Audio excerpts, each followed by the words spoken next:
So going forward, to tweet, and we'll get into more of these, but here are a few simple reasons to tweet, and I put as a number one reason to share compelling messages.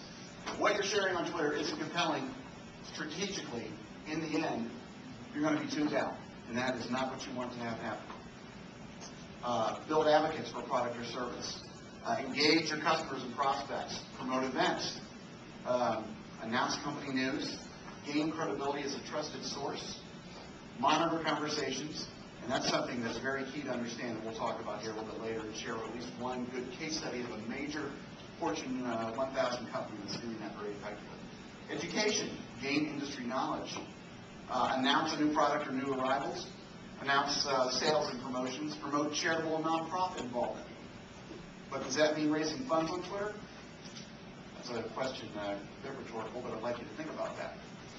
How do you go about raising funds, and do you use Twitter or other media, social media to do it? Drive website and blog traffic, which I mentioned earlier. Political activism and platforms. There are business owners in this region that use just Twitter or just Facebook, for instance, purely for political activism. Is that something you want to engage in? Is it something that could alienate your potential customers or prospects? Or is it something that might help them identify with you? And lastly, attract followers. And I put that last for one reason. What's the value in attracting followers on Twitter? We've all heard that that's what we are called, who follow other people or subscribe to other people's Twitter feeds. What's the real value, though, in collecting thousands of followers? If it's not strategic, I argue that the value is very minimal. And we're going to get into that again later on today. Why not to tweet? A lot simpler. Excessive self-promotion, they will kick you off. Excessive frivolous conversation, they will tune you out. Spam, guess what? Spam is found Twitter. Just like we're used to in the email world, spam is found Twitter. Should you be afraid of it? Not necessarily. Should you simply be aware of it? Most definitely. Attract followers. Again, what's the value?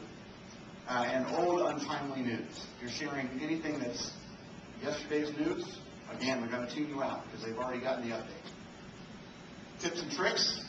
We will get into some of these throughout the presentation.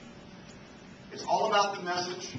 And again, we're going to touch on this again. But you've got to make it compelling, make it relevant, and make it timely. You've only got 140 characters in which to share it. And you've got to give people a reason to follow you, and more importantly, create a call to action. Now, we're going to get into some case studies as we get rolling. But I'd like to, one more time, explain that Twitter will not be effective, nor will any other social media tool, if you don't first step back and look at your overall marketing strategy and how do you incorporate Twitter into that strategy and make it part of your marketing mix. That is of the utmost importance as you pursue Twitter or any other social media, or else you're going to fall flat. And with that, I'd like to introduce the true guru